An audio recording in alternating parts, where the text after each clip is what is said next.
I don't think that the China Coast Guard, if you're referring to China Coast Guard 3306, that it went inside Manila Bay. I don't think it went that near, no?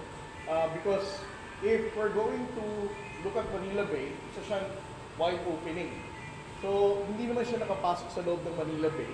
And the closest distance na napuntahan ng China Coast Guard is 13 nautical miles from Zambales. So you can just imagine from Zambales as your distance that you're going to measure doesn't mean na loob siya ng Zambales, ng Manila Bay. 13 nautical miles from Zambales. So kung Manila Bay, idadagdag mo pa yun, mas malayo pa rin. It's the traffic na keeps on. I don't think that it is the... I don't want to put it that it's 3306 that is tracking the Philippine Coast Guard vessel. It is the other way around.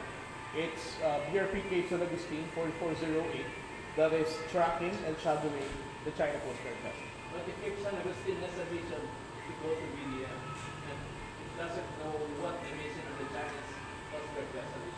So why is it tracking? It's because that's the first vessel that it has intercepted when it went out of Manila Bay. So we are challenging and documenting the presence of this China Coast Guard vessel. So it's not necessarily following as of Well, as I said, the closest distance now is 4 nautical miles difference. So it's the Philippine Coast Guard that is actually challenging and monitoring the presence of 3306. There's an assumption that both vessels will go to the mountains.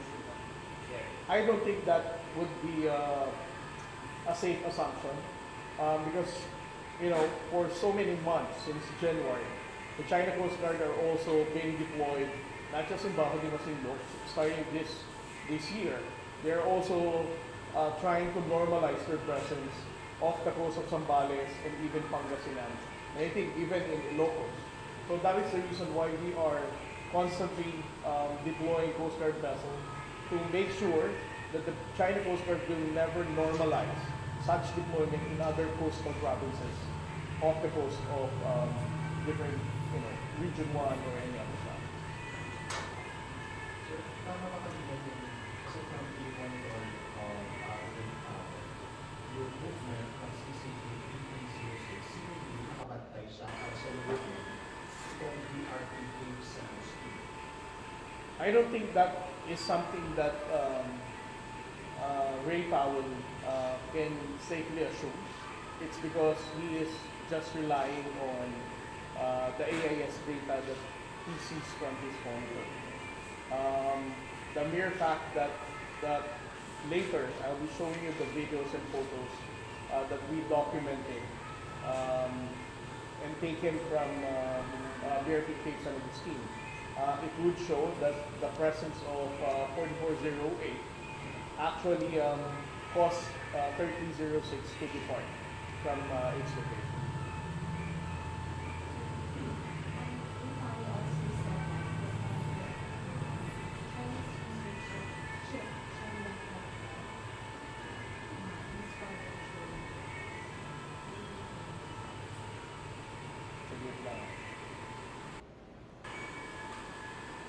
There is a Chinese research vessel that we're also monitoring. But according to Ray Powell, he said that it went inside Bajo de Masinloc mouth, no? The entrance ng Bajo de Masinloc. And that's Shangyang Hongpen. Well, to give you a much more detailed information about Shangyang Hongpen, sorry, send mo na sa kanila itong details ni Shangyang Hongpen. Shangyang Hongpen departed Guangdong Province last June 23. And then from Guangdong, it went directly to Bajo de Masinloc and then made a very sharp turn going to Palawan. And then right now, it is now back once again in the vicinity of Bajo de Masinloc. As to the actual location, whether it's inside the mouth of Bajo de Masinloc, or currently occupying the southeast entrance. I still don't know because we don't have the most updated data as of this time. But what I can only say is that Sasakyang Hong 10 is once again back in the vicinity of Bago de Masinloc.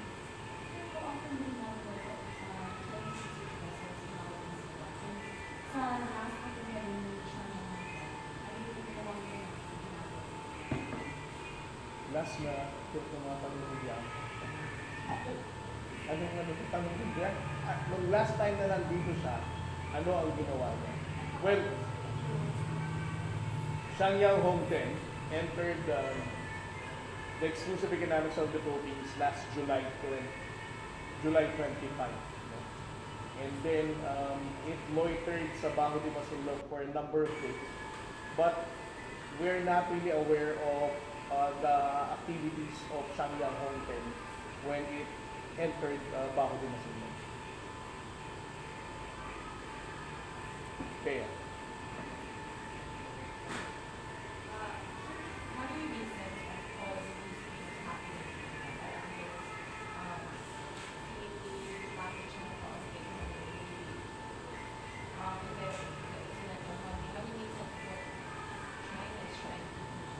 In reaction to the coalition to the incident on Monday, this is just part of a major pattern that you mentioned earlier. You know, I'll just explain. If you're going to look at the post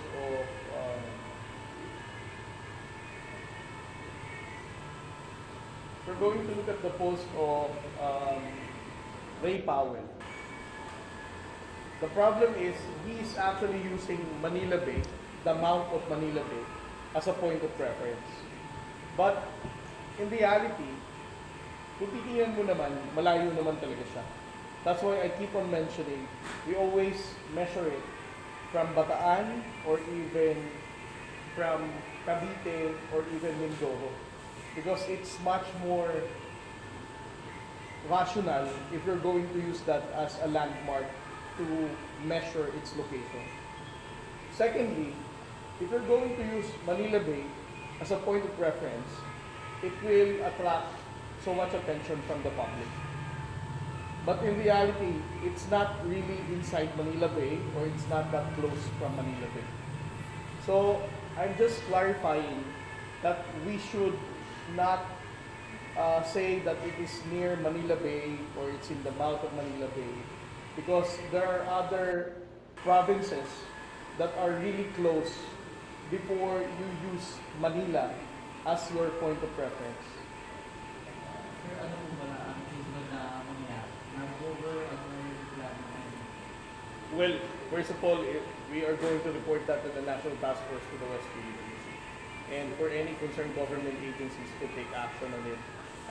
PILSA is part of the NTFWPS. Of course, we also have DFA. So for us, we're just going to report it to the NTFWPS.